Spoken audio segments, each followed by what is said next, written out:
এই কবরের বায়ে কেঁদেছে শেরে খোদা হযরত আলী রাদিয়াল্লাহু তাআলা আনহু গো। একদিন হযরত আলী রাদিয়াল্লাহু তাআলা রাস্তা দিয়ে রওনা হয়ে গেলেন। পথের মধ্যে একটা যুবকের বালক ছেলের সঙ্গে দেখা হলো। এই বালকের হাতে তেলের বোতল ছিল। ওই বালকের গায়ে ধাক্কা লেগে হযরত আলীর সঙ্গে ধাক্কা খেয়ে তেলটা পড়ে গেল। বালক ডাকতে বলে আলী, ডাকতে বলে কে গো তুমি? আমার তেলটা ফেলাইয়া দিলা, এটা আমার মায়ের আমানত, তুমি ফেলাইয়া দিলা। ডাকতে বলে বালক রে তুমি আমার শোনো না, আমি হইলাম শেরে খোদা হযরত আলী রাদিয়াল্লাহু তাআলা আনহু, যার ভয়ে মাস্টার ইবলিস ঢুকতে পারে না রাস্তা দিয়া, যার ভয়ে মুসলমান শুনে নাও, যার ভয়ে থরথর করে কাঁপে এলাকার মানুষগুলো। আমি আমি আমি আলী, শুনে নাও আমি আলী। ডাকতে বলে বালক, ডাকতে বলে আলী রে তুমি যে কোনো মস্তান হও না, যাই হও না কেন, আমি আমার তেলটা চাই। হযরত আলী কি করলেন? বালকের কথার উত্তর দিলেন না। মাটিগুলো ধরে একটা জোরে একটা কি মারলেন, মুসলমান একটা টিভি মারলেন, সমস্ত তেল মাটিতে ছেড়ে দিলেন। বালক তেলটা পায় বড় খুশি হয়ে গেল। বালকটা তেল নিয়ে রওনা দেয়। এবার বালকটা খুশি হয়ে রওনা দিছেন। পিছন থেকে মাটি ডাক দেয় আলী, ডাকতে বলে আলী, একবার নয় দুবার নয় তিনবার ডাকতে বলে আলী, ও আলী। আলী পিছন দিকে তাকায় দেখে কেউ নাই, শুধু আওয়াজ শোনা যায়। ডাকতে বলে আলী, আলী রে। হযরত আলী রাদিয়াল্লাহু তাআলা আবার পিছন দিকে তাকাইলেন। একবার নয় দুবার নয় তিনবার তাকালেন, কোনো মানুষ দেখতে পারলেন না। শেরে খোদা হযরত আলী ডাকতে বলে কে রে? আমার নামটা ধরে ডাকো, আমি তো কোনো মানুষ দেখতে পাই না, তুমি কে? ডাক দাও।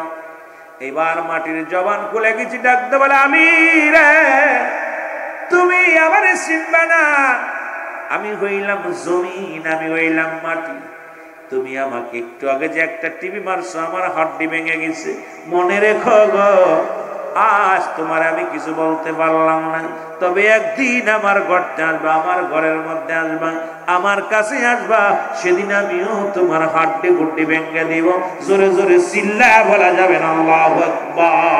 হযরত আলী কাঁদতে কাঁদতে রওনা হয়ে গেলেন। একদিন ঈদুল আযহা ঈদুল ফিতরের নামাজ আদায় করে রাসূলুল্লাহ সাহাবীদেরকে নিয়ে আলোচনা করতেছিলেন। নবী বললেন আমার আলী কই? আলীরে তো দেখতে পাই না। সাহাবীরা বলে হুজুর আলী কাঁদতে কাঁদতে রওনা দিছে। নবীগণ দৌড়ে আসলেন ঘরের ভিতরে।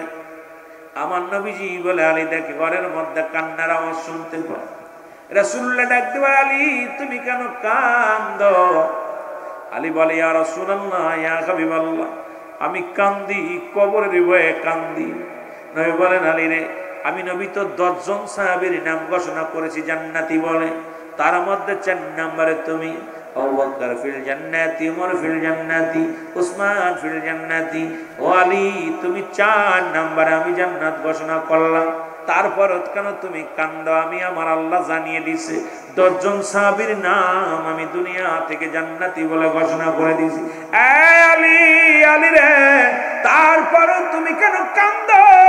আলী বলে ইয়া রাসূলুল্লাহ, ইয়া হাবিবাল্লাহ, নবী গো আমি কেন কাঁদছি আপনারে বলি নবী গো, আপনি আমাকে জান্নাতের সার্টিফিকেট দিয়েছেন, কিন্তু ওই কবর আমারে ছাড়বে না। ইয়া রাসূলুল্লাহ, ইয়া হাবিবাল্লাহ, ওই মাটি আমার একদিন মাটির সঙ্গে বেয়াদবি হয়ে যায়, মাটিটা আমি চাপ দিয়েছিলাম, ওই মাটি আমার জবান দিয়ে বলেছিল আলীর একদিন আমার ভিতরে আসবে, আমি তোমারে দেখবো। ইয়া রাসূলুল্লাহ না জানি কখন মারা যায় রে, কখন দুনিয়ার মাঝের অন্ধকার কবরে চলে যায়। নবী গো, ও মায়ের নবী, যদিও আপনি জান্নাতের সুসংবাদ দিছেন, কিন্তু এই জাহান্নামে, কিন্তু নবী গো ওই কবরে যেদিন শোয়া দিবে, কবরে আমার সাথে কি রূপ ব্যবহার করবে, ভয় আমি কাঁদছি। আমার আলী, আমার নবী তাকায় দেখে রে, আলীর চোখ দিয়া দর করে পানি ছেড়ে কাঁদছে। রাসূলুল্লাহ আলীর জন্য দোয়া করে। জমিন কয় ইয়া রাসূলুল্লাহ, ইয়া হাবিবাল্লাহ, এই 1 বছর আলীর চোখে পানি পড়ছে, 1 বছর আলী রাত্রে ঘুমায় না, রাত যখন নির্জন হয়ে যায় ওই নিরালায় বইয়া বইয়া কান্দে, আল্লাহ তুমি আমারে ক্ষমা করে দাও, আল্লাহ আমি মাটি যেন আমারে চাপ না দেয়। ওরে যুবক বন্ধুরা শুনে নাও, নবীর সাহাবীরা যদি কবরের চিন্তা করে, ও মুসলমান নবীগণ যদি কবরের চিন্তা করে, আমি গুনাহগার, আমি পাপী মানুষ, আমার ভিতরে কেন কবরের চিন্তা আসে না? ওই কবরের চিন্তা কেন আমার অন্তরের ভিতরে আসে না? ওই কবর আমারে রাখবে দূরে, ওই অন্ধকার কবর কে পাহারা দিবে? অন্ধকার কবরে আমি কেমনে থাকবো? যে কবরে থাকবে সাপ বিচ্ছু, যে কবরে থাকবে আগুন, যে কবরে থাকবে ভয়ঙ্কর বিষাক্ত জন্তুগুলো, এই কবরটা আমি কেমনে ঘুমায় বলে মুসলমান? এই জন্য হযরত আলী যখন কাঁদতেছিল রব্বুল আলামিনের কাছে, আমার নবী যে দোয়া করলেন, রব্বুল আলামিনের কাছে প্রার্থনা করার পর জমিনের ভিতর থেকে আওয়াজ শুনতে পারি, রে তুমি একটা বছর কান্না করেছ আমার ভয়ে, আমার ভিতরে আসলে তোমার সঙ্গে তুমি ব্যবহার করবে এই ভয়ে। আলী রে তোমার চোখের পানি জমিনের মধ্যে পড়ছে, আমরা জমিন তোমারে ক্ষমা করে দিছি। জোরে বলে যাবে না সুবহানাল্লাহ? আর জোরে জোরে চিল্লায়া বলেন আল্লাহু আকবার। এই দুনিয়ার মুসলমান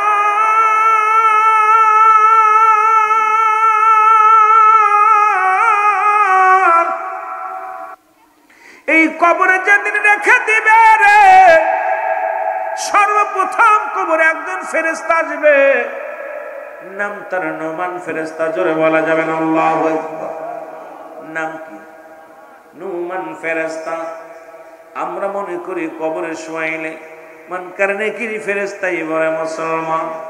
মনকার নেকির আসার আগে একজন ফেরেশতা আসবে, তার নাম হলো নোমান ফেরেশতা। এই নোমান ফেরেশতা ডাক দিয়ে বলবে মুসলমান, ডাক দিয়ে উঠাইবে, বলবে বান্দা ওঠো। বান্দা উঠবে, রে বাবা উঠিয়া এবার উঠাইবে। যেমন স্বপ্নের মধ্যে দেখবেন পুলিশে দাবড় দেয়, মুসলমান আমরা কি করি? চোরে দাবড় দেয়, ডাকাতি দাবড় দেয়, সন্ত্রাসী দাবড় দেয়। কবর জগৎটা কিন্তু এইভাবে হবে মুসলমান, শুনে নাও। আর কবরে কোনো সকাল আর বিকেল নাই, সকাল আর রাত আর দুপুর নাই। কবর হলো শুরু, হলো কিয়ামত পর্যন্ত শেষ। এই দিন পর্যন্ত আপনাকে কবর জগতে থাকতে হবে রে বাবারা আমার। এবার নোমান ফেরেশতা ডাক দিয়ে মুসলমান, দু হাত, এক হাতের মধ্যে দুখানা কাগজ থাকবে। এই কাগজের মধ্যে এক হাতে এক কাগজের থাকবে নেকামল, আর একটা কাগজের থাকবে বদামল। ডাক দিয়ে বলবে জব্বার মিয়া ওঠো। আব্দুল জব্বার সাহেব উঠে দাঁড়াইবে, মুসলমান শুনে নাও। এবারে ডাক দিয়ে বলবে আমার বাবারা, ইউসুফ সাহেব ওঠো। ডাক দিয়ে বলবে রুহুল আমিন সাহেব ওঠো, মৌলানা সাদিক সাহেব ওঠো, মুসলমান আমিরুল ইসলাম ওঠো। এইরকম নাম ধরে ডাক দিবে না মুসলমান, উঠে বলো। উঠবে, উঠানো অপর হাতের ভিতরে কাগজটা দিবে, দিয়া দেখবে কাগজটার মধ্যে দুনিয়ার কত রাকাত নামাজ পড়েছে, কত ভালো কাজ করেছে, দুনিয়ার জিন্দেগিতে কোথায় দান ধ্যান করেছে, কোথায় ভালো মন্দ কাজ করেছে। দেখা বান্দা বলো আনন্দিত হয়ে যাবে। ডাকতে বলে বান্দা লেখো। ও বান্দা তুমি লেখা দাও, লেখা দাও। বান্দা বলবে আমি লিখবো কেমনে, আমার কাছে তো কোনো কলম নাই। বলবে বান্দা রে তোমার কলম হলো ডান হাতের শাহাদাত আঙ্গুল মুবারক। জোরে জোরে চিল্লায়া বলেন মারহাবা। আর একটু জোরে জোরে চিল্লায়া বলেন আল্লাহু আকবার। ডান হাতের শাহাদাত আঙ্গুল মুবারক হবে কলম, পালানোর কোনো পথ নাই। এই দুনিয়ার মধ্যে মূর্খ থাকলে টিপসই দেন, আমি লিখতে পড়তে জানি না। কবরে কজন আফিল চলবে না, যার যার আমল নামা তার তারে লেখা লাগবে। আমার আমল নামা আমার নিজের লেখা লাগবে, আপনার আমল নামা আপনার নিজের লেখা লাগবে না মুসলমান। এবার নোমান ফেরেশতা ডাকতে বলে বান্দা এই নাও তোমার কলম, এই কলম দিয়া লেখো। আজকে ডান হাতের আঙ্গুল, আমরা এই আঙ্গুলের মধ্যে কেউ খায় চুন খায়, কেউ আঙ্গুলের মর্যাদা জানি না। এই হাত দিয়ে কত ঘুষ লেনদেন করি, এই হাত দিয়ে কত না বিনা অন্যায় কত মানুষের অন্যায় ফাঁসি দিই, এই হাত দিয়ে কত না অপরাধ জগতে জড়াইয়া গেছি রে মুসলমান। শুনে রাখো, শুনে রাখো, এই ডান হাতের কলম মুবারক আজকে কত উকিল, কত আইনজীবী, কত বিচারপতি, কত নির্দোষী মানুষের ফাঁসি দিয়েছে গো। শুধু মুসলমান শুনে নাও, শুনে নাও, শুধু মুসলমান নিজের ক্ষোভ, নিজের ক্ষমতার দাপট দেখাতে যাইয়া আমার দেশের অনেক আইনজীবী অপরাধী মানুষদেরকে অপরাধী বানাইয়া আজকে মুসলমান সমাজে তাদেরকে ফাঁসি দিচ্ছে, তাদের তাদের জীবন যেমন জেল দিয়েছে, আজকে কত নির্দোষীরা জেলখানায় পচাইছে, কত দোষীরা ছাড়া পেয়ে গেছে, জোরে বলেন ঠিক কিনা? এই কলমের খোদা মুসলমান, তোমার আমল নামা তোমার হাত দিয়ে লেখা লাগবে। ও মুসলমান, এবার ডাক দে বলে বান্দা, ডাক দে বলে ফেরেশতা নাই, আমি তো কলম পাইলাম, কলমে কালি নাই, আমি কালি পাবো কই? কালি তো আমার নাই। ডাক দে বলে বান্দারে, কালি বলো তোমার মুখের তো মুবারক। ও আমার বাবারা আমার, আমি তোদের পায়ে ধরে বলে যায়, এত ধরে বলে যায়, ও আমার বাবারা তোদের পায়ে ধরে বলে যায়, আজ থেকে প্রতিজ্ঞা কর জীবনে আর মুখের মধ্যে বিড়ি সিগারেট দিবি না, এই মুখের মধ্যে আর গাঁজা দিবি না, মুখের মধ্যে আর হারাম জিনিস ভক্ষণ করবি না। ওরে মায়ের গর্ভে থাকা কালি নেই, আমার আল্লাহ রাব্বুল আলামিন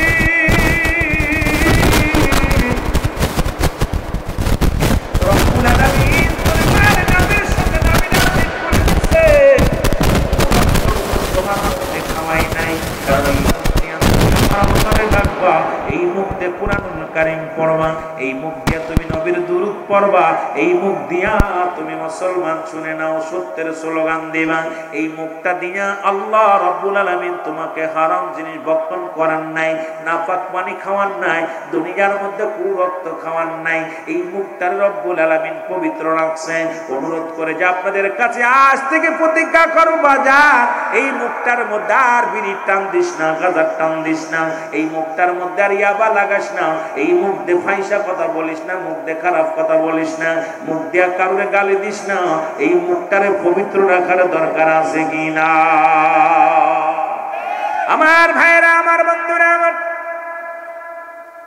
মুখের তুতু মুবারক হবে কালি।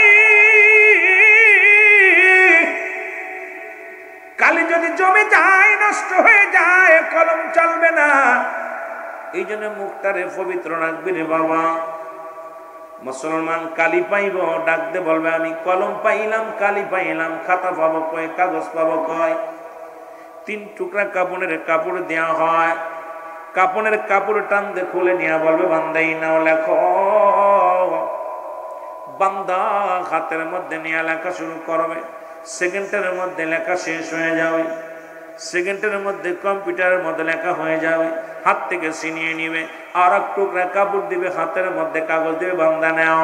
এই 80 বছরের জিন্দেগি কত রাকাত নামাজ কাজা দিছিলাম, কত জায়গা তুমি বেগানা নারী নিয়ে ঘুরছিলা, কত জায়গা গাজার প্যান্ডেলে বইলা, কত জায়গা মদের প্যান্ডেলে বইলা রে বান্দা, কত জায়গা তুমি জুয়ার প্যান্ডেলে বইলা, কত জায়গা কত অন্যায় কাজে লিপ্ত হইলা। বান্দা দেখবে আর চোখের পানি ছেড়ে ডাকতে পারবে, এই ফেরেশতা আমি লিখতে পারবো না। নমান ফেরেশতা এত জোরে চাপ দিবে রে মুসলমান, ডান দিকের মাটিগুলো চাপ দিবে, ডান দিকের হাড্ডিগুলো বাম দিকে চলে যাবে, বাম দিকের হাড্ডিগুলো ডান দিকে চলে আসবে, এমন ভাবে চাপ দিবে রে মুসলমান। ওই কবরের ভিতরে এত জোরে গর্জন মারবে, হাজার হাজার গজ মাটির নিচে চলে যাবে, আবার উত্তোলন করা। ও যুবক, দিলের কান্ডা লাগা শোনে না, ওরে যদি কোনো বান্দা আসমান থেকে জমিন পর্যন্ত খালি জায়গা গোনা করতে করতে পরিপূর্ণ করে ফেলেছে, বান্দা যখন কবরের ভয়ে, জাহান্নামের ভয়ে, বান্দা যখন চোখের পানিগুলো ফেলে খাস তওবা করবে, কারণ কিয়ামত পর্যন্ত আর নবীদের দরজা বন্ধ হয়ে গেছে, নবীরা আসবে না, কিয়ামত পর্যন্ত তওবার দরজা খোলা। ও মুসলমান শুনে নাও, বান্দা যখন জাহান্নামের কথা, কবরের কথা চিন্তা করে খাস তওবা করবে, সঙ্গে সঙ্গে জীবনের গুনাহগুলো আল্লাহ মাফ করে দিবে। জোরে বলেন মারহাবা। এ দুনিয়ার মুসলমান,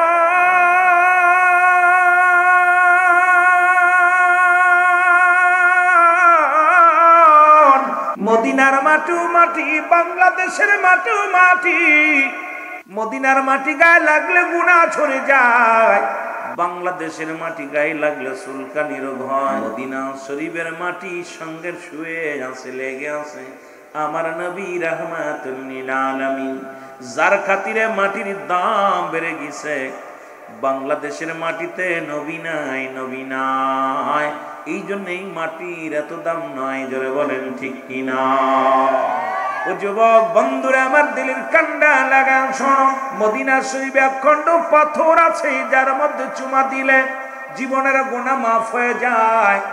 বাংলাদেশের পাথরের মধ্যে চুমা দিলে প্রস্রাবের গন্ধ পাওয়া যায়, প্রস্রাবের গন্ধ পাওয়া যায়। ও মুসলমান, পাথরেও পাথরে বেশ কম আছে, মাটিতেও মাটিতে বেশ কম আছে। মদিনার মাটিও মাটি, বাংলাদেশের মাটিও মাটি, মদিনার পাথরও পাথর, বাংলাদেশের পাথরও পাথর। তদ্রুপ আজকে জান্নাতের বাগান, রিয়াজুল জান্নাহ বেহেশতের বাগান, এই বাগানের দাম বাড়ছে কুরআনের খাতিরে, এই বাগানের দাম বাড়ছে উলামায়ে কেরামের খাতিরে, এই বাগানের দাম বাড়ছে আমার দয়াল নবীর খাতিরে। রিয়াজুল জান্নাহ বেহেশতের বাগান, আগে হলো বেহেশত, তারপর হলো বাগান। এই বাগানটা মুসলমান দুনিয়ার মধ্যে সর্বোত্তম একটা জায়গা। আজকে এই জান্নাতি মানুষগুলো জান্নাতি পিপাসিত হইয়া এই জান্নাত খানা করে ধরছে। রব্বে কারীম আমাদের সবাইকে আপনি ক্ষমা করে দিয়েন, জান্নাতের অধিবাসী সবাইকে বানিয়ে দিয়েন। জোরে জোরে চিল্লায়া বলা যাবে না আল্লাহু আকবার। কোরআনের এত দাম, পৃথিবীর কত সুন্দর সুন্দর খা মুসলমান, গাছ আছে, খাইতে আছে, কেউ চুমা দেয় না। কোরআন শরীফটা রেহেলের মধ্যে রাখা হয়, ছোট্ট এক টুকরা তক্তার মধ্যে আমরা বারবার চুমা দিই। জোরে জোরে বলেন ঠিক কিনা? ওই দাম বাড়ছে, ওই কাঠ টুকরার দাম বাড়ছে কোরআনের খাতিরে, আজকের ময়দানের দাম বাড়ছে জান্নাতি মানুষের খাতিরে, কোরআনের খাতিরে। সুতরাং এই বাগানের মর্যাদা অনেক। এই বাগানের দিকে রওনা দিলে সগীরা গুনাহ মাফ। এখানে বইয়া যদি কোনো বান্দা কবরের চিন্তা করে, পৃথিবীর মধ্যে মরণের চিন্তা করে, খাস তওবা করে, রব্বুল আলামিন বান্দার জীবনের কবিরা গুনাহগুলো মাফ করে দেয়। জোরে বলেন মারহাবা। একটা হলো রাতের বেলা, একটা হলো দিনের বেলা গো। মানুষের মৃত্যু হয় দুইটা টাইমে, একটা হলো রাতের বেলা, একটা হলো দিনের বেলা। দিন শুরু করেছে আমার আল্লাহ নামাজ দিয়া, রাতও শুরু করেছে আমার আল্লাহ নামাজ দিয়া। আমার আগের বক্তা আজকে মুসলিম ইমাম সাহেব দেখলাম কয়টা জিনিস আলোচনা করলো, নবীর কাছে কয়টা জিনিস প্রিয়। ওরে মুসলমান, আমি আলোচনার মুহূর্তে আমি এসে গেছিলাম এই ময়দানে। রাসূলুল্লাহর কাছে এক নাম্বার প্রিয় ছিল নামাজ। আল্লাহ রাব্বুল আলামিন নামাজকে কত গুরুত্ব দিয়েছে, ভালোবাসে, কারণ নবীজি নামাজ আদায় করেছে, নবীর সাহাবীরা সালাত আদায় করেছে, নবীর উম্মতিরা সালাত আদায় করবে। এই জন্য দিন শুরু করলো আল্লাহ নামাজ দিয়া, রাতও শুরু করলো আল্লাহ নামাজ দিয়া। দিনের শুরু হলো ফজর বান্দা, ফজরের 2 রাকাত সুন্নাত নামাজ তুমি আদায় করলা, সঙ্গে সঙ্গে তুমি হয়ে গেলা আমার রাসূলের প্রেমিক। বলো আমরা নবীরে ভালোবাসি। ও মুসলমান, ফজর উঠতে ঘুম ভাঙে নাই, ফজরে ঘুমায় আসো। তোরা মুসলমান ফজরের ঘুম হয় নাই, 8টা পর্যন্ত 10টা পর্যন্ত বিছনায় ঘুমায় আসো, অথচ নবীরে ভালোবাসো, মুখ দিয়া বলো সুন্নাত আদায় করো নাই। এবার 2 রাকাত ফরজ নামাজ তুমি আদায় করলা, সঙ্গে সঙ্গে তুমি হয়ে গেলে আমার আল্লাহর গোলাম। এখন যদি দিনের মধ্যে তোমার মরণ হয়, তোমার মরণটা হবে আমার নবীর প্রেমিক আল্লাহর গোলাম। জোরে বলেন মারহাবা। এবার রাত শুরু করছে আমার আল্লাহ নামাজ দিয়া। রাতের শুরু হলো মাগরিব, 3 রাকাত ফরজ নামাজ তুমি আদায় করলা, তুমি হয়ে গেলে আমার আল্লাহর গোলাম। এবার 2 রাকাত সুন্নাত নামাজ তুমি আদায় করলা, সঙ্গে সঙ্গে তুমি হয়ে গেলে আমার নবীর প্রেমিক। এখন নামাজের কাছে খোঁজ নাই, সুন্নাত নাই, ফরজ নাই, না পাইলা নবী, না পাইলা রব্বে কারীম, তুমি কেমন মুসলমান আমার বুঝি আসে না। জোরে জোরে চিল্লায় বলো ঠিক কিনা? এ আমার ভাইরা, আমার বন্ধুরা, এই জন্য আমি শুরুতেই বললাম পৃথিবীর মধ্যে আসার একটা সিরিয়াল আছে গো, যার কোনো সিরিয়াল নাই। কারণ কে কখন চলে যাবে মুসলমান কেউ বলতে পারি না। মানুষের 3টা বিপদ। নাম্বার 1 হলো মানুষের মরণ, নাম্বার 2 হলো কবর, নাম্বার 3 হলো কিয়ামতের ময়দান। একটার পর একটা মানুষের বিপদ। এই মুসলমান 1 নাম্বার বিপদের নাম কি? পৃথিবীর সব রোগের ওষুধ পাইলা, করোনা রোগের ভ্যাকসিন পাইলা, কলেরা রোগের ওষুধ পাইলা, ক্যান্সার রোগের ওষুধ পাইলা, কিন্তু এমন একটা রোগ যেটা মরণ। পৃথিবীর কোন বৈজ্ঞানিক, পৃথিবীর কোন দার্শনিক, পৃথিবীর কোন গবেষক, পৃথিবীর কোন মুসলমান, কোন পণ্ডিত এই রোগের ওষুধ আবিষ্কার করতে পারে নাই। কারণ যার জন্ম আছে তার মৃত্যু আছে, একমাত্র মৃত্যু নাই আমার স্রষ্টার সৃষ্টির মৃত্যু আছে। জোরে জোরে চিল্লায় বলেন ঠিক কিনা? এক নাম্বার হলো মানুষের মরণ।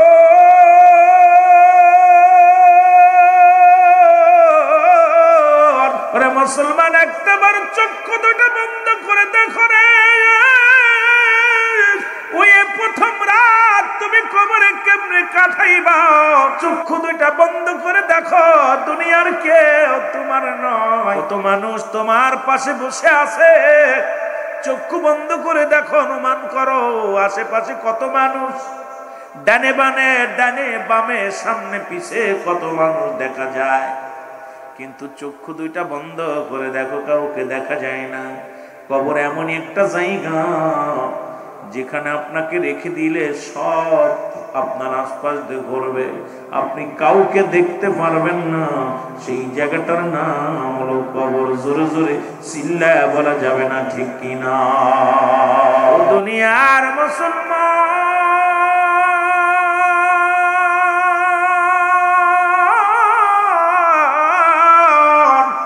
আমি বলতেছিলাম এক নাম্বার বিপদ হলো মানুষের মরণ। আল্লামা মুফতি আমজাদ আলী সাহেব একটা কিতাব লেখেন, কিতাবের নাম্বার শরিয়াত।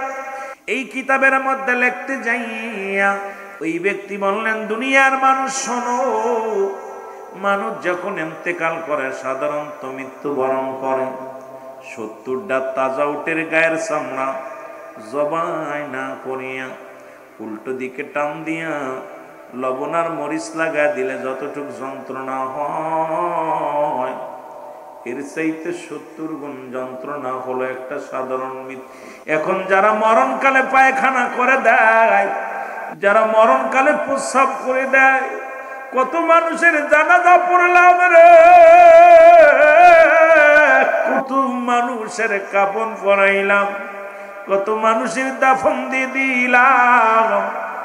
দেখেছি গোসল করাতে যাইয়া, আহারে কত মানুষ পায়খানা করে দিছে, প্রস্রাব করে দিছে, কত মানুষের চোখ দুটি বড় বড় হয়ে গেছে, মরণের সময় জিহ্বাটা বাইর হয়ে গেছে, একটা অঙ্গ পড়ে গেছে। এই মরণের পেয়ালা পান করতে হবে। আমার বাবারা, আমার আজরাইল কাউকে ছাড়বে না, আজরাইল কাউকে ছাড়বে না। কত রাজা, কত এমপি, কত মন্ত্রী দুনিয়ার মধ্যে কতই না দাপট দেখাইল, কতই না সম্পদের বাহাদুরি করলো, কত মন্ত্রী অবৈধভাবে সম্পদ করলো, কত এমপি অবৈধভাবে সম্পদ করলো, কত চাকরিজীবী বাদান ঘুষ খাইয়া বাড়ি গাড়ি করলো, কত মুসলমান সরকারি চাকরিজীবীরা বেতন পায় 10,000, 50,000, মাসে সুদ খায় 2-4 লক্ষ টাকা সুদ খায়। এই সুদখোরেরা কোথায়? আজকে সবাই চলে যেতে হবে রে মুসলমান। আল্লাহ কয়, বান্দা পৃথিবীর সব কিছু চূর্ণ বিচ্ছিন্ন করে দিব। আল্লাহ কয়, কুল্লু মান আলাইহা ফান। আল্লাহ কয়, বান্দারে এই জমিনের মধ্যে যা কিছু আছে আমি চূর্ণ বিচ্ছিন্ন করে দিব। এই জমিনের মধ্যে যা কিছু আছে সব কিছু আমি শেষ করে দিব। আলাইহা ফান, সব শেষ করে দিবে কে? আরো জোরে বলেন কে? আল্লাহ কয়, বান্দা দুনিয়ার মধ্যে যা কিছু আছে আমি আল্লাহ সব কিছু চূর্ণ বিচ্ছিন্ন করে দিব। এই জমিনের মাটিগুলো পোড়ায় আমি তামা বানায়া দিব। কত মাটি ফাঁকি দিলাম, কত ভাইয়ের সম্পদ লন্ঠন করে নিলাম, পৃথিবীর মধ্যে বাই হইয়া বাইরে ঠগাইলাম, কত চাচার সম্পদ। গতকালকে দেখলাম আপনাদের এই মুসলমান কোথায় কোথায় মুসলমান শুনে নাও, রংপুরের জমিনে, গাইবান্ধার জমিনে দাদিকে হত্যা করেছে মাত্র 4 ভরি স্বর্ণের জন্যের মুসলমান। আরে মুসলমান, যখন দাম শুনেছে স্বর্ণের গড়ি 2 লক্ষ টাকা, নাতনি দাদিকে হত্যা করে পালাইল অন্য নাগরের হাত ধরে। আজকে দুনিয়ার মধ্যে কত ভাই ভাইকে ঠগায় চলে যায়, কত বোন বোনকে ঠগায়, কত ভাই ভাইকে ঠগায়। এই জমিনটা আল্লাহ কয় বান্দা, জমিনটা আমি চূর্ণ বিচ্ছিন্ন করে দিব গো, এই জমিনটা আমি পুরাতন বানা দিব রে। এই জমিনের মধ্যে যত পানি আছে সমস্ত পানিগুলো আমি আল্লাহ পয়াসায় বানায়া দিব। যেদিন কিচ্ছু বলতে কিচ্ছু থাকবে না, সেদিন থাকবো শুধু আমি আল্লাহ। গোলামি করবো কার? একটু জোরে বলা যাবে না? দাসত্ব করবো কার? হুকুম মানবো কার? জোরে বলেন কার? আপনার আমার আইনদাতা কে? আমার আপনার বিচারদাতা কে? দুনিয়া আল্লাহ কয় বান্দা সব কিছু চূর্ণ বিচ্ছিন্ন করে দিব। যেদিন কিচ্ছু থাকবে না, সেদিন থাকবো শুধু আমি আল্লাহ। আমি থাকবো আমার রাসূলুল্লাহর ভালোবাসা নিয়ে, আমরাও থাকতে চাই আমার নবীর ভালোবাসা নিয়ে। জোরে বলেন ঠিক কিনা? ও আশিকরা, আলেম ওলামা, গভীর মনোযোগ। নবীকে আমার উম্মতিরা হন। আমি নবী দুনিয়ার মধ্যে আগমন করলাম, আমার উম্মতের সঙ্গে কথাবার্তা বললাম, উম্মতের সঙ্গে চলাফেরা করলাম। আমার উম্মতের জীবনটা বড় ধন্য। ও মুসলমান শুনে নাও, আজকে রসুলকে কেউ কয় আমাদের বড় ভাই, রসুলকে কেউ কয় নবী আমগার মতো মানুষ। এরে মুসলমান, নবীর ভালোবাসা নিয়ে থাকবে। আল্লাহ হাবিব কয়, আমার নবী ডাক দে কয় হায়াতি খায়রুল লাকুম ওফাতি খায়রুল লাকুম। আমার নবী কয় আমার ওফাতটা আমার উম্মতের জন্য কল্যাণ স্বরূপ, ও মামায়াতি খায়রুল লাকুম। নবী কয় আমার উম্মতিরা শোন, পৃথিবীর মধ্যে শোন, পৃথিবীর মধ্যে যদি কোন উম্মত পৃথিবীর মধ্যে কোন ভালো কর্ম করে, আমি নবীর সঙ্গে সঙ্গে রব্বে কারীমের দরবারে মুসলমান শোনো গো, আমি নবী আমার আল্লাহর দরবারে প্রশংসা করি আমার উম্মতের হইয়া। আবার যদি কোন উম্মত গুনাহের কাজ করে, সঙ্গে সঙ্গে আমি নবী আমার উম্মতের হইয়া ইস্তেগফার করি, ক্ষমা চাই। এই নবী আল্লাহর নবীর গোলামি করতে চাই কি চাই না? মরণের কোন আপটুট ওয়াজ নাই, মরণের পেয়ালা পান করতে হবে, এর মধ্যে কোনো সন্দেহ নাই। আরো জোরে বলেন। এই দুনিয়ার মুসলমান গভীর মনোযোগ। আমি এই জন্য মাঝে মাঝে বলি, কার জন্য তুমি সম্পদ করলা রে? কার জন্য তুমি সুদ খাও? কার জন্য তুমি ঘুষ খাও? কার জন্য তুমি দুনিয়ার সম্পদ গণলাম? এই দুনিয়ার সম্পদ খাবে লোকে, তোমার দেহ খাবে পোকে। জোরে বলেন ঠিক কিনা? হালাল কর বান্দারা আমার শুই না নাও, ইমানদারের শুই না নাও গো। যে কথাগুলো বলি লক্ষ্য করে শোনো বাবারা আমার। এই জন্য বলতেছি না, 1 নাম্বার বিপদ হলো মানুষের মরণ। এই মরণের কথা বলতে যে একটা কথা আমার মনে পড়ে গেল।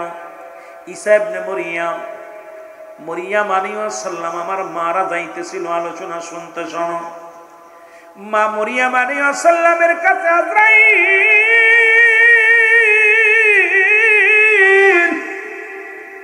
আজরাইল আগমন করে সালাম দেয়, আসসালামু আলাইকুম মরিয়াম। মরিয়াম ওয়ালাইকুম আসসালাম। কে গো তুমি? তোমারে তো চিনলাম না। এরে আজরাইল ডাকতে বলে, মরিয়াম, একমাত্র ইমানদারের রূহটা বাইর করার জন্য জমিনের মধ্যে আমি আসি।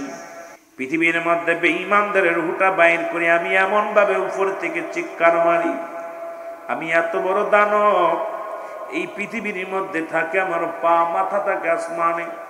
সারা পৃথিবীর পানিগুলো, তাম পৃথিবীর পানিগুলো আমি আজরাইলের মাথার উপরে যদি দেওয়া হয়, 1 ফোঁটা পানি জমিনের মধ্যে গড়ে পড়বে না। আমি এত বড় দানব, জোরে জোরে চিল্লা বলা যাবে না আল্লাহু আকবার। এ দুনিয়ার মুসলমান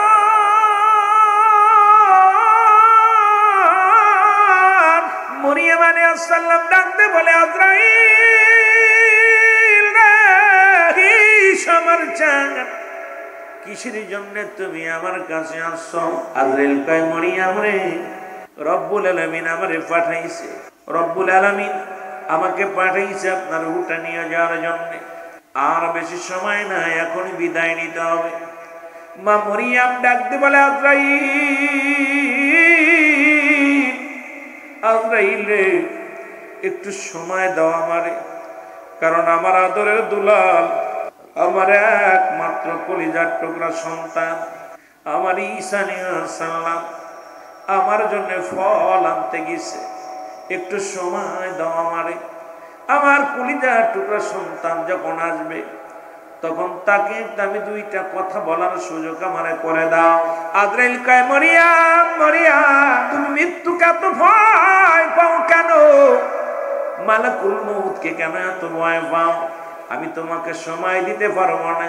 মরিয়াম কয়, আজরাইল রে, আমি ভয় পাই না, মালাকুল মউত তোমাকে ভয় পায় না, কারণ মরণের পেয়ালা পান করতে হবে। আমার রব্বি কারীমের নৈকট্য লাভের জন্য মরণ আমার দরকার, মরণ আমার হতেই হবে। তবে একটু সময় দে রে আমার কলিজার টুকরা সন্তান,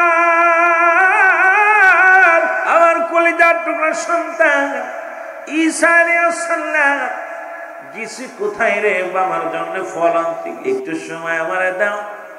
আজরাইল কয়, না, সময় দেওয়া সম্ভব নয়। মরিয়াম কয়, তালের রুহটা বাইর করো। সঙ্গে সঙ্গে মরিয়াম আলাইহিস সালামের মৃত্যু হয়ে গেল। ঈসা আলাইহিস সালাম ঘরে ফিরলেন, এসে দেখে জনম দুঃখিনী মা ঘরের মধ্যে পড়ে আছে। মাকে ডাকতে বলে, মা, মা তো জনমের ঘুমাইছে, আর উঠবে না। যা দেখে মা চিরতরে বিদায় হয়ে গেছে। ডাকতে বলে, রব্বি কারীম,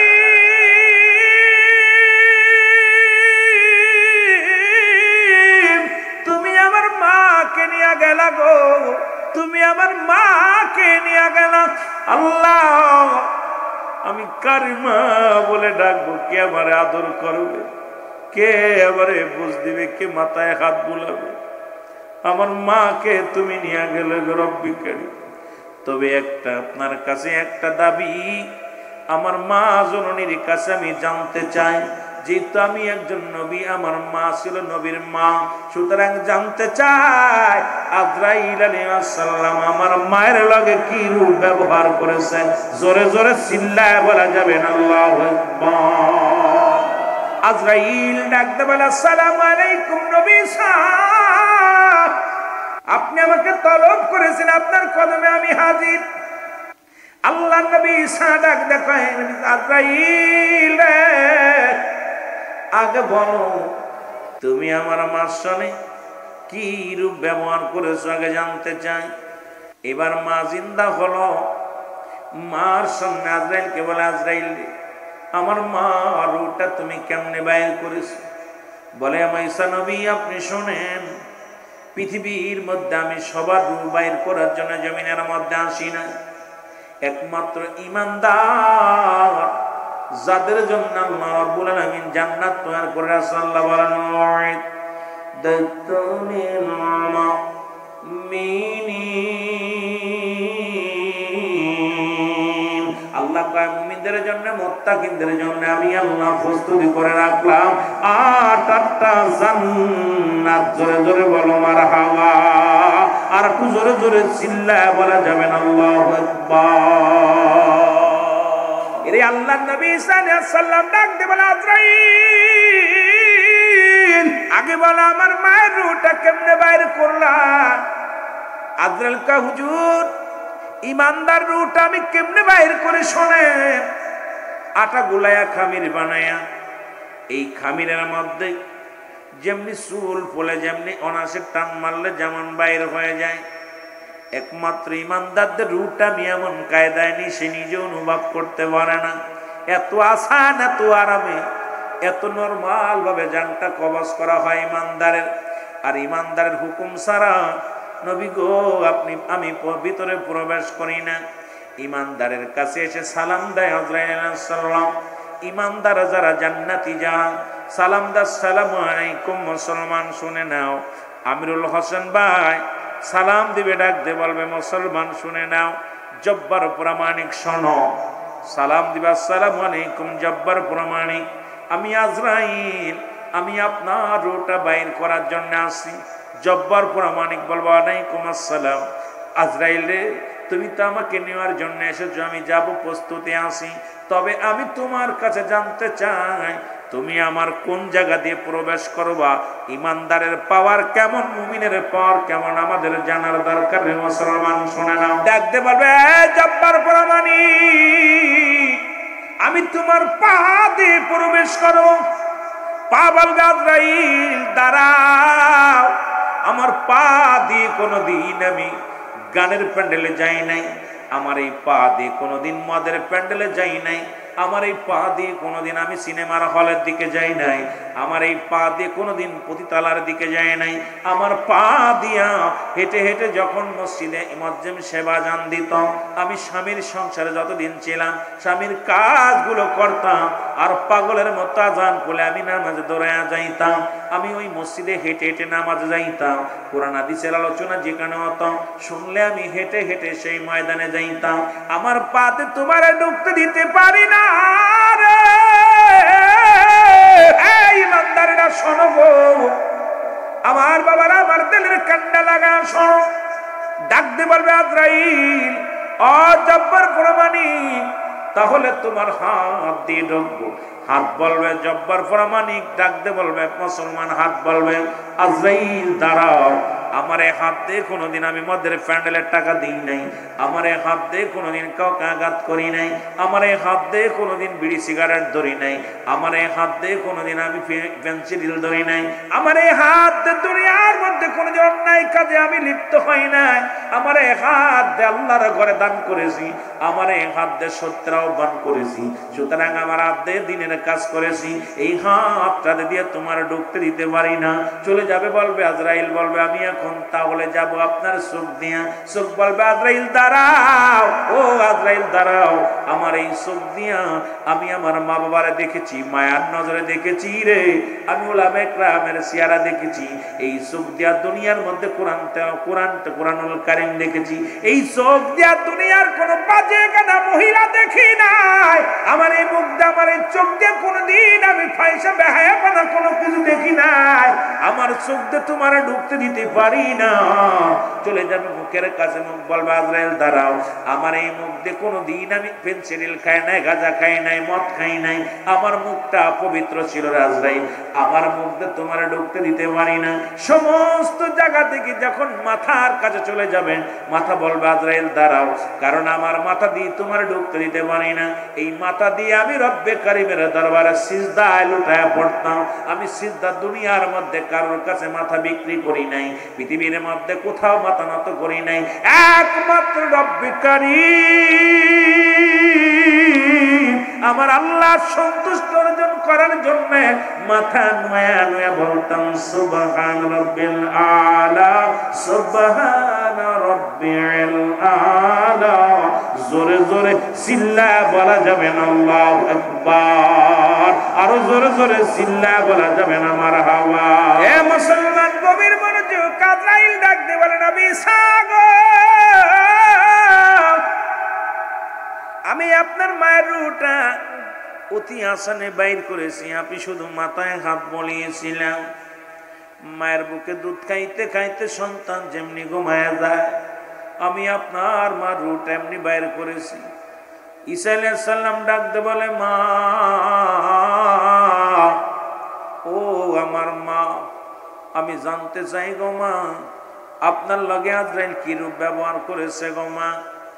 ঈসা নবীর মা ডাক দে কাজ না, আমার বেটা শোন, ওরে পৃথিবীর মধ্যে তোরে জন্ম দিতে যত কষ্ট অনুভব করতে পেরেছিলাম রে বাবা, তোরে জন্ম দিতে যায় যত কষ্ট হয়েছে, তার চাইতে কত গুণ কত কষ্ট যে কত বেশি হয়েছে রে বাবা, তোরে আমি বুঝাইতে পারবো না। আমার মন বলল আমি মরিয়ামের গায়ের চামড়াটা যেন টেনে কে যেন হিসড়ে ছিঁড়ে নিয়ে গেছে, আমার গায়ের মধ্যে যেন কেমন ঝালমরিচ লাগায় দিছে, আমি এত কষ্ট অনুভব করেছি রে আমার বেটা। ঈসা আলাইহিস সালাম ডাক দে কয় মারিয়াম, আমার মা, আজরাইল বলল আপনার মৃত্যুটা সবচাইতে সব মৃত্যু হয়েছে, এই মৃত্যু যদি এত সহজ এত কঠিন হয়, যারা মৃত্যুকালে পায়খানা করে দেয়, যারা মৃত্যুকালে প্রস্রাব করে দেয়, ওরে মুসলমান কত মানুষ, আগে বললাম এই জায়গা কত মানুষের জানাজা হয়, আজকে কত মানুষের জানাজা মসজিদ মাঠে হয়, এখানে হয়, জানাজার নামাজ আদায় করা হয়, কত মানুষের বিদায় করে দেয়া হয় গো। আরে কখন যেন কে পৃথিবীর মধ্যে মারা যাবে। ঈসা আলাইহিস সালাম যাইতেছিল কবরের পাশ দিয়ে, মুসলমান হঠাৎ করে কবর থেকে এক লোক উত্তোলন করলেন, জাগতে বলে, আয় বাবা তুমি কতদিন কবরে শুয়ে আছো? আমি 50,000 বছর বা 500 বছর কবরে শুয়ে আছি। কয় তুমি কবরের মধ্যে জান্নাতি না জাহান্নামী? কয় রব্বুল আলামিন 8টা জান্নাতের নিয়ামত আমারে দান করেছে, আমি ইন্তেকালের পরে থেকে জান্নাতের ঘিরান জান্নাতের নিয়ামত গুলো ভোগ করি। ডাকতে কয় পৃথিবীর মধ্যে তোমার যে মৃত্যুবরণ, মৃত্যুকালে কি কষ্ট হয়েছিল? ওই লোকটা বলে, নবী ঈসা রে, আমি এই 500 বছর আগে ইন্তেকাল করেছি, এখনো আমার মৃত্যু যন্ত্রণা গা থেকে যাই নাই। এই মরণের পেয়ালা পান করতে হবে, তারপরে কেন আপনি সুদ খান? তারপরে আপনি কেন ঘুষ খান? তারপরে কেন আপনি জিনা ব্যভিচার করেন?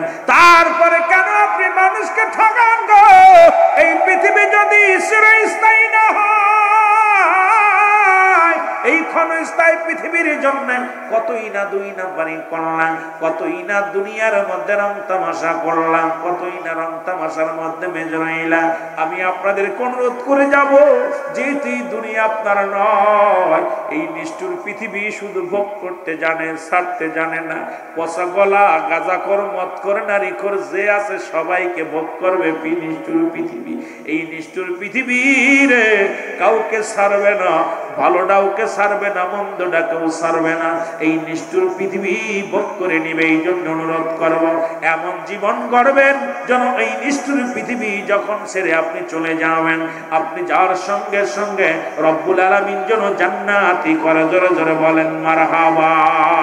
আর একটু জোরে জোরে চিল্লায় বলা যাবেন আল্লাহু আকবার। এই মরণকে নিয়েও এখন টিকটক করা শুরু করেছে।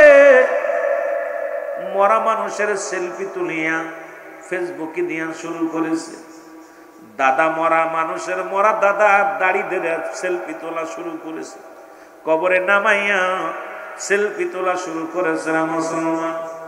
এই কবরের চিন্তা যদি একবার অন্তরের ভিতর আসতো, আপনার আমার অন্তরে মুসলমান, জীবনে কোনোদিন আপনি অন্যায় কাজে পা বানাইতেন না। ওরে 1 নাম্বার বিপদ হলো মানুষের মরণ, 2 নাম্বার বিপদ হলো কবর।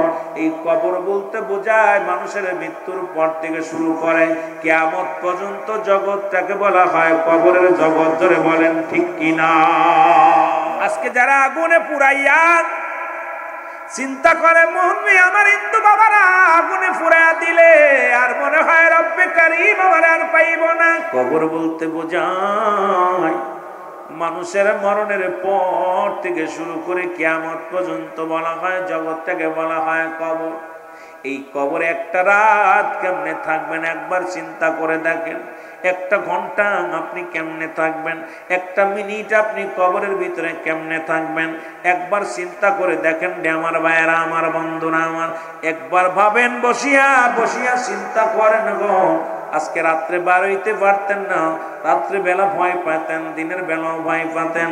এমন একটা জায়গা ধরে রাখবে যেখানে কোনো আলো নাই, যেখানে কোনো বাতাস নাই, যেখানে কোনো বন্ধ নাই, যেখানে কোনো বান্ধব নাই।